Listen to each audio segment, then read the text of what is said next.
नमस्कार दोस्तों, आपका स्वागत है आपके अपने चैनल फ्लाइंग सुशांत में। आज हम 24 मार्च 2022 को सिवान के पॉपुलर नर्सिंग होम जो कि गांधी मैदान के पूरब में स्थित है और पिछले 20 साल से यह कार्यरत है और सपनों का सिवान एपिसोड 3 इसी पर हम बनाने जा रहे हैं। और यहाँ के संस्थापक जो कि इस क्षेत्र में काफ़ी बड़ा काम करते आ रहे हैं, हमें जानकारी मिली है कि बिहार में पहला ब्लड बैंक इन्हीं को मिला था, उसका रजिस्ट्रेशन इन्हीं ने कराया था, इसका लाइसेंस इन्हीं को मिला था। और ब्लड बैंक और नर्सिंग होम, ब्लड बैंक हालांकि पिछले 8 साल से चल रहा है और ये नर्सिंग होम 20 साल से ज़्यादा हो गया, मतलब कि 2000 से लगभग चलते आ रहा है। तो हम सबसे पहले स्वागत करेंगे जितेश जी का अपने चैनल पर।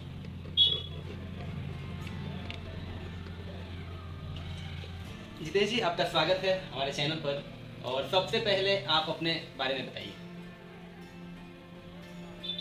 सिवान, मैं जितेश कुमार सिवान के रहने वाला हूँ और सिवान में सेवा की भावना से जब से 2000 से सिवान में हूँ और आज तक एक शौक है जिस जो जनहित में कार्य करते हैं, आगे भी यही शौक है जनहित का ही कार्य किया जाए।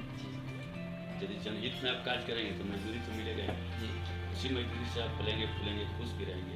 यदि दूसरे का भला करेंगे तो आपका भला स्वतः होगा, समाज की भलाई सोचेंगे तो आपकी भलाई स्वतः होगी। और हमारे पूरे समाज यदि खुश है तो आपके घर में खुशियाँ ऐसे ही स्वाभाविक है। तो आगे बढ़ते हैं हम। सबसे पहले आप बताइए कि कब से एग्जैक्ट कौन से साल से हम सेवा दे रहे हैं सिवान में? 99-2000 के करीब जी। सिवान की स्थिति ये थी, शाम को 6 बजे के बाद यहाँ कोई भी क्लिनिक खुला नहीं। जैसे ही सूर्य अस्त हुआ सबके दरवाजे में ताला लगा। उस टाइम में हम सिवान में, मेरे ही परिवार में कैजुअलिटी हुआ। लगभग 2 घंटा सिवान में घूमने के बाद लास्ट में हम लोग गोरखपुर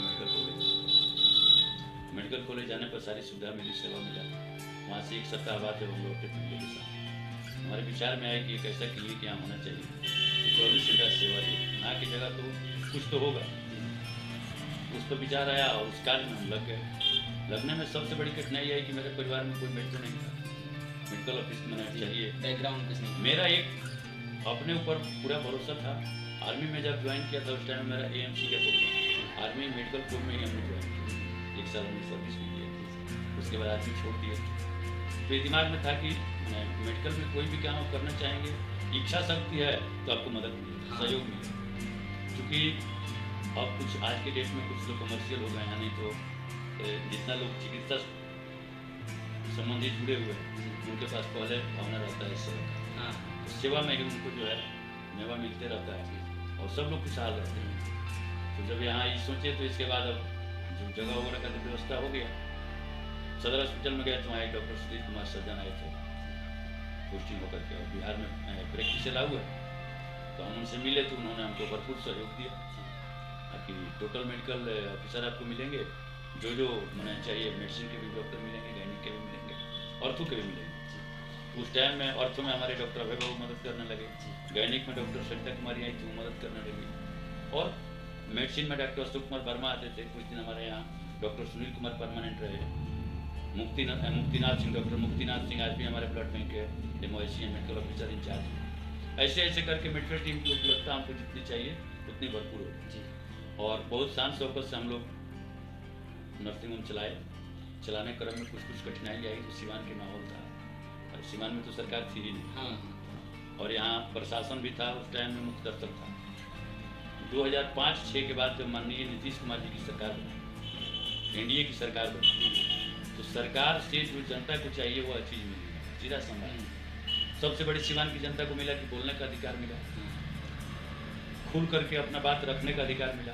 और उस समय में जो भी जिला पदाधिकारी आए, नीतीश जी की सरकार बनी NDA की, तो जो भी जिला अधिकारी आए, जिला स्तर के पदाधिकारी आए, डायरेक्ट संवाद जनता से करते थे। मतलब मुख्य दर्शक वाला बात खत्म हो गया। खत्म हो कोई भी परेशानी आए तो आप डायरेक्ट, मैंने जैसे यहाँ पर प्रथम जिला अधिकारी CK अनिल साहब आए, तो CK अनिल साहब ने जिला में एक जागृति का अभियान चलाया डायरेक्ट जनता से जुड़ने के। पहला जिला अधिकारी सिवान में CK अनिल आए, जो आते हैं पेपर में स्टेटमेंट दिए और स्टेटमेंट में अपना मोबाइल नंबर जो है जारी किए आगे कोई भी व्यक्ति सिवान का किसी भी तरह का मसला हो हमसे डायरेक्ट बात कर सकता है। यही नहीं, अभी आज की डेट में भी सिवान जिला में प्रथम जिलाधिकारी से क्या अनिल थे, जिनके लैंडलाइन नंबर पे आप फोन कीजिए तो डायरेक्ट उठाते थे। क्योंकि हाँ। हमको दर्जनों बार लैंडलाइन नंबर पे जब मैं फोन किया, रिंग उठा तो मैं बोला कि जिलाधिकारी महोदय से बात करना है, तो मैं बोल रहा हूँ, ये सीखा ये नहीं। बहुत बड़ी बात होती है। मैंने ऐसा जिलाधिकारी आज तक नहीं है, और सार्थक हम लोग को सहयोग मिला। उसके बाद जो भी जिलाधिकारी आते गए, बीच में 1-2 जिलाधिकारी आए जो थोड़ा उसके लायक नहीं थे, लेकिन सरकार पुनः उनको हटाया। हाँ, ट्रांसफर उनका। क्योंकि सरकार का एक अपना विंग है कि हमारा कौन से पदाधिकारी क्या करते हैं क्या नहीं करते हैं, सरकार तक तो बात पहुँचता ही है, रिपोर्ट जारी होता पहुँचता ही है। तो मैंने अभी आज के डेट में जैसे हम लोग नर्सिंग होम चालू किए, यहाँ ब्लड बैंक सरकार का एक चलता है बिहार में, चूँकि बिहार में जो ब्लड बैंक है उसमें से 29 ब्लड बैंक में से कुछ ब्लड बैंक रेड क्रॉस चलाता है। हाँ, रेड क्रॉस सोसाइटी, अपना भी ये रेड क्रॉस सोसाइटी सिवान भी उसी में है, और कुछ जिला में डिस्ट्रिक्ट सदर हॉस्पिटल डायरेक्ट अपना ब्लड बैंक चलाता जी है। जी। तो कभी कभी रेड क्रॉस और सदर हॉस्पिटल के बीच में ताना और नोक झोंक के चलते ब्लड बैंक डिस्टर्ब रहता है। सिवान में रहता था, आज भी वैसा ही स्थिति है, कभी बैग नहीं रहता है तो कभी किट्स नहीं रहता बिल्डिंग भी है। खंडहर की तरह मतलब मैंने वो हाँ। चूँकि कुछ सरकार के उसमें सिस्टम में दोष है, जी जी। वो मैंने आपस में लोग बर्ताव ठीक से नहीं कर पाते हैं। ब्लड बैंक के हम अच्छे खासे डोनर थे उस टाइम में, ये कोई संघ नहीं था, कोई यहाँ टीम नहीं था। अभी तो जमाना आ गया इलेक्ट्रॉनिक मीडिया का, लोग को होड़ लगा रहता है, फोटो खिंचवाना है, हाँ। ब्लड बैंक का डोनर टीम बना लिए, फलाना बना लिए। कुछ कीजिए, कोई बड़ा काम कीजिएगा तो छोटा काम होगा, हाँ बड़ा सोच रखिएगा तो छोटा होगा। पहले ही छोटा सोच रखिएगा, क्योंकि सिवान के जो धरती है, जी सिवान के जो नौजवान हैं चाहे बड़े बुजुर्ग हैं, ये बहुत एनर्जेटिक है। हमारे पूरे बिहार में जी जी। सिवान की जो धरती है एक अजीब तरह की धरती है। लोग इतिहास को कहते हैं, विगत दिनों में महाभारत आप सुने होंगे, पढ़े होंगे, आज भी देखते होंगे। वहाँ के महाभारत के गुरु थे जो द्रोणाचार्य सिवान के थे। आज़ादी की लड़ाई लड़ने वाले मोहम्मद मजरूल हक कहीं और के थे, आशियाना उन्होंने सिवान में बनाया लड़ाई लड़ने के लिए। देश रत्न डॉक्टर राजेंद्र प्रसाद प्रथम राष्ट्रपति इस सिवान से हुए, भक्त भी यहाँ अच्छे से अच्छे हुए। मैंने सिवान की धरती कितनी एनर्जेटिक है, इतनी इसमें उर्वरा है, जी जी। यहाँ जो भी जन्म लिया वो उसके लायक हुआ, वो अपने आप को कितना निखारा, कितना क्या किया, किस दिशा में किया, ही माने रखता है। हाँ। मैं एनर्जी किसी अच्छे काम में लगाता हूँ तो उसके अच्छे परिणाम होंगे, गलत काम में लगाता हूँ तो गलत परिणाम होंगे। वो अपने ऊपर मैंने वो डिपेंड करता है। हमने आज तक का अपना समय जो भी एनर्जी लगाया जनहित के मामला में, नौजवानों को विकसित करने के मामला में, शिक्षा के दृष्टि से मैंने, और हमको फल अच्छा मिला। शिक्षा के क्षेत्र में एक और योगदान आपका बहुत बड़ा सामने आ रहा है, जो कि कॉलेज का, उसके बारे में कुछ बताइए। बिहार में तो नर्सिंग स्टाफ था ही। जी जी। हम लोग जब नर्सिंग होम खोले तो ये प्राइवेट संस्था थी, इसमें भी जितने स्टाफ हम लोग रखे उस टाइम में कोई ट्रेंड नहीं था, फिजिकल ट्रेंड था, ट्रेंड सर्टिफिकेट नहीं था। बिहार सरकार एक रूल्स लाया, नर्सिंग एक्ट लागू किया। नर्सिंग एक्ट लागू किया तो सिवान में जितने भी प्राइवेट क्लिनिक और नर्सिंग होम थे, 2006 के बाद नर्सिंग होम खोलने का तांता लग गया सिवान में। 6 के बाद माननीय मुख्यमंत्री नीतीश कुमार की सरकार के बाद।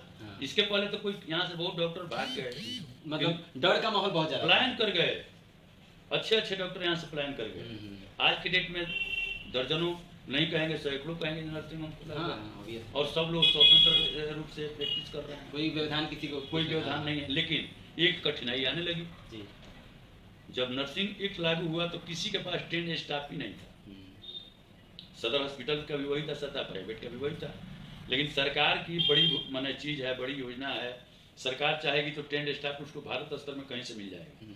लेकिन प्राइवेट क्लिनिक और नर्सिंग होम चलाने वालों के लिए ट्रेंड स्टाफ कहाँ से मिलेगा? ना उतना वो वेतन दे पाएंगे और ना उतना वो पैसा से पेशेंट से पैसा ले पाएंगे, क्योंकि सरकार की बड़ी योजना है। सरकार के पास हर चीज़ बेथा है, पावर, शक्ति, राशि, सब मन पावर सरकार के पास बेथा है। जनता के लिए तो ही है, सरकार तो समझती है कि क्या बजट है, नहीं है। लेकिन एक आम नागरिक के लिए तो सरकार बहुत बड़ी चीज़ है। बेशक जनता की सरकार है, लेकिन जनता से ऊपर उसको चुनकर बनाया गया मालिक बनाया गया, तो उसका तो हर चीज़ आधारभूत बड़ा रूप में रहेगा। इस हिसाब से नर्सिंग में स्टाफ की कमी हमको महसूस होने लगा। जब चर्चा होती थी तो यहाँ के जो मेडिकल चिकित्सा पदाधिकारी थे, चाहे जो जानने वाले थे, वो लोग बोलते थे जितेश जी बिहार में तो ना नर्सिंग है, ना पैरामेडिकल है, ना मेडिकल कॉलेज है, यहाँ तो हर चीज़ की कमी है। स्टाफ बाहर से मंगाओ। बाहर से मंगाओ। तो बीच में जो आज़ादी के बाद से कोई ना कोई तो सरकार रही होगी, 2006 के पहले, जी, जी। 5 के पहले भी बिहार में सरकार था। हाँ बिहार का जब स्थापना हुआ तब से कोई ना कोई सरकार होगा। जी जी। भारत स्तर में भी सरकार रही होगी, लेकिन ये सरकार पता ना जितना थी वो आगे नहीं सोचती थी। आज सरकार जो भी काम कर रही है वो कल के सोच के कर रही है, हाँ। आज के लिए नहीं कर रही है। सही बात। आज जो चल रहा है वो तो चल ही रहा है, आने वाला कल के रूप में सरकार काम करती है। लेकिन इस सरकार के पहले जो भी बिहार में सरकार माने स्टेट गवर्नमेंट थी या नेशनल में भारत गवर्नमेंट थी, हम किसी का शिकायत नहीं नहीं करते। नहीं जो मैं हकीकत किसी है। पार्टी के और किसी का बड़ाई नहीं, एक जो ऑथेंटिक हमने जो हाँ। देखा है, भारत की भी सरकार अंधी थी और बिहार की सरकार भी अंधी थी। ना तो एक पैरामेडिकल खोला, ना एक मेडिकल कॉलेज खोला नया, ना एक हॉस्पिटल नया राइज किया, ना कॉलेज खोला। मैंने आज के डेट में भी जितनी सरकार को मुफ्त में जनता को दो ही चीज़ तो देना है, स्वास्थ्य और शिक्षा, वो भी सरकार नहीं दे पाई।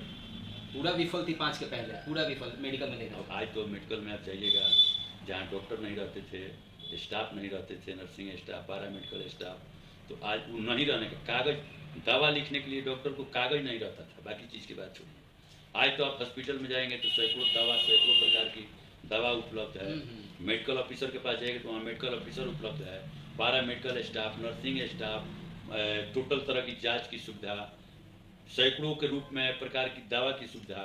इसके अलावा पेशेंट की भरमार, पहले पेशेंट के बेड पर कुत्ता सोता था, इतना उस पर कचरा लगा हुआ रहता था। आज के डेट में जाइएगा तो पेशेंट भर्ती होता है, उसके लिए खाने के लिए लंच का व्यवस्था किया गया है, डिनर का व्यवस्था किया गया है, ब्रेकफास्ट का व्यवस्था किया गया है, बढ़िया बेडशीट। मैंने आज से कुछ दिन पहले एक मैं अपने परिवार का सिजेरियन कराया सदर हॉस्पिटल में, और इमरजेंसी केस था, वो बाहर दिखाए थे, और जैसे हम फ़ोन किए हॉस्पिटल मैनेजर को, वो 10 मिनट के अंदर में हमको टोटल व्यवस्था ओके मिला। यानी 1 घंटा के अंदर सिजेरियन हो गया। और मेरी भगिन पतोह थी, बोली कि मामा जी अब सरकारी हॉस्पिटल में ऑपरेशन करा रहे हैं। हम बोले बिहार सरकार का एक बार लाभ लो। लाभ लिया, जब वो ठीक होकर जाने लगी तो बोली कि मामा जी इससे बढ़िया प्राइवेट भी कोई अस्पताल नहीं है, यह है स्वास्थ्य। यही बगल में मेडिकल कॉलेज खोलेंगे, पैरामेडिकल कॉलेज खोलेंगे, नर्सिंग कॉलेज खोलेंगे, बीएड कॉलेज खोलेंगे, तब ना शिक्षक निकलेगा, डॉक्टर निकलेगा, स्टाफ निकलेगा। ये तो था ही नहीं। लेकिन इस सरकार में हम कुछ शिकायत नहीं कर सकते हैं, और मैं बड़ाई भी नहीं कर रहा हूँ। हाँ, अभी बहुत कुछ करना बाकी है। कल के लिए दूरगामी सोच जो सरकार की है, जो हमारे बिहार के एनडीए की सरकार है या भारत सरकार माननीय मोदी जी की सरकार है, ये लोग का दूरगामी सोच है।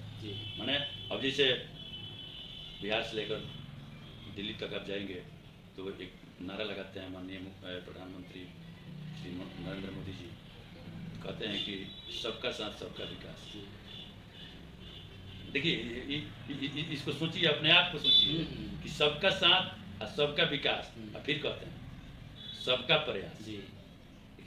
वो अपने कुछ नहीं करते हैं, कहते हैं कि सबका प्रयास। सबका साथ सबका विकास तब होगा जब सबका प्रयास होगा। सही बात है, सब लोग मिलकर अच्छा काम करेंगे। लेकिन यहाँ सबका प्रयास नहीं, 40% आज के डेट में भी छोटे भैया टाइप के जो लोग हैं, उनका प्रयास गलत दिशा में है। कभी पॉजिटिव नहीं सोचते हैं। आप पॉजिटिव कीजिए, मान लीजिए हम 100 बढ़िया काम किए, हमसे गलती भी हो सकता है। ना तो हम भगवान है, ना तो जन्मदाता है, सब करने वाला कोई होगा।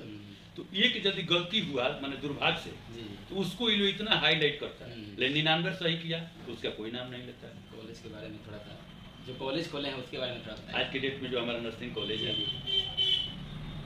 बहुत खुशी हो रही है आपके सामने कहने में कि एक बैच में हमारे 30 छात्र थे। अभी जो 8000 बहाली हुआ है, उसमें 30 का 30 का ज्वाइनिंग मिलने का। क्या बात है, ये बिहार का एक अचीवमेंट आपके लिए। ये बिहार का पहला कॉलेज जी। अभी जो रिजल्ट आया होली के दिन, जी बिहार में सबसे टॉपर रिजल्ट हुआ। आज भी अब जाएंगे हमारे स्कूल पर, बिहार दिवस था 22 तारीख को। बिहार में सभी जगह छुट्टी मनाया गया। हमारा कॉलेज बंद नहीं था। हमारे कॉलेज में हाफ टाइम पढ़ाई हुआ, हाफ टाइम के बाद बच्चे लोगों को फ्री दिया गया, कुछ प्रतियोगिता वो लोग किया, खेल कूद किया।